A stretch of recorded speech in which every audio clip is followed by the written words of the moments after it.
હા, અત્યારે ખૂબ જ જેને હોટ ટોપિક કહેવાય એવું HMPV એટલે કે હ્યુમન મેટાન્યુમો વાયરસ અને એનાથી થતા ચેપ અને ભારતમાં એન્ટ્રી થઈ ગઈ, બેંગ્લોરમાં આવ્યો, આજે ગુજરાતમાં પણ પકડાયો. એટલે સારી એવી લોકોને ઉત્તેજના હશે અને થોડો ભય પણ હશે. પણ જો સાયન્ટિફિક માહિતીની વાત કરીએ તો 2001થી આ વાયરસ પૃથ્વી પર અવતરી ચૂક્યો છે. કોરોના તો 2019માં આવ્યો, આ તો એનું જૂનું છે. અને જેમ રેસ્પિરેટરી સિન્સિટિયલ વાયરસ, જેમ ઇન્ફ્લુએન્ઝા વાયરસ, જેમ કોરોના વાયરસ, એટલે કે એવા વાયરસ કે જે શ્વાસ, નાક, કાન, ગળા અને ફેફસાને અસર કરે, RNA એક પ્રકારના કુળનો જ આ વાયરસ છે. આ વાયરસ સામાન્ય સંજોગોમાં નાક, કાન, ગળા સુધી સિમ્ટમ્સ આપીને પછી ઠરી જતો હોય છે. એટલે કે શરદી થાય, કફ થાય, ખાંસી થાય. કદાચ કોઈની ઇમ્યુનિટી ઓછી હોય અથવા ઉંમર નાની હોય તો એ નીચે ઉતરે તો ફેફસામાં ક્યાંક ન્યુમોનિયા કરે, તાવ આપે, શરીરને ખૂબ બધો થાક લાગે, જેને મલેરિયા કહેવાય, અથવા તો બોડી એક એટલે કે કળતર થાય. દરેક વાયરસની લાઈફ 7 થી 10 દિવસની હોય, પણ જેની ઇમ્યુનિટી ઓછી હોય એને કદાચ એ વધારે નુકસાન કરી શકે એવી સંભાવનાઓ આ ફક્ત HMPVની નથી, દરેક રેસ્પિરેટરી વાયરસની છે.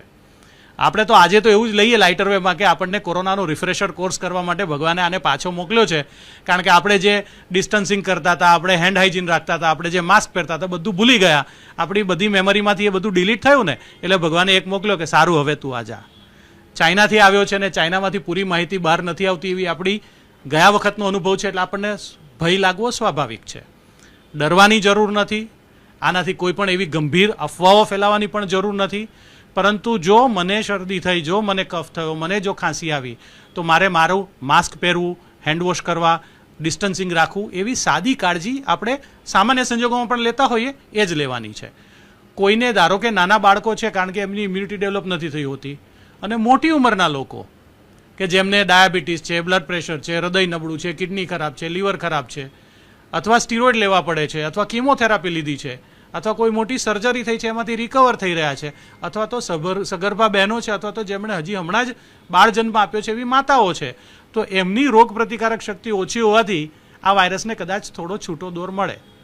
પરંતુ સ્ટેટિસ્ટિકલી પણ આ વાયરસ એટલો ઘાતક નથી. આપણે કાળજી લઈએ અને જેને પણ ચિહ્નો આવે એના માટેની RT-PCR ટેસ્ટ છે. આ તો પેલી ગુજરાતી કહેવત છે ને, છીંડીએ ચડ્યો એ ચોર. એટલે આ તો 2001થી આ વાયરસ ફરે જ છે, પણ હવે આ કારણ કે પકડાયો, અને કારણ કે ચાઇનાના જે ન્યૂઝ આવે છે એમાં એવું ચોખ્ખું લખેલું છે કે ફક્ત HMPV નથી, ત્યાં કોરોનાના કેસીસ પણ આવે છે, ત્યાં ઇન્ફ્લુએન્ઝાના કેસીસ પણ આવે છે, ત્યાં રેસ્પિરેટરી સિન્સિટિયલ વાયરસના પણ કેસીસ આવે છે, ત્યાં એટિપિકલ ન્યુમોનિયા એટલે કે ક્લેમાઇડા માઇક્લોપ્લાઝમાના પણ કેસીસ આવે છે. આ બધાએ ભેગા થઈને ઘણા બધા કેસ, કારણ કે આ એની ફેવરેબલ ઋતુ છે. શિયાળો હોવો, બંધિયાર વાતાવરણ હોવું, લોકોને છીંકો આવવી, ખાંસી થવી, એટલે વાતાવરણમાં એ વાયરસ ખૂબ બધો ભરેલો હોય. એટલે ત્યારે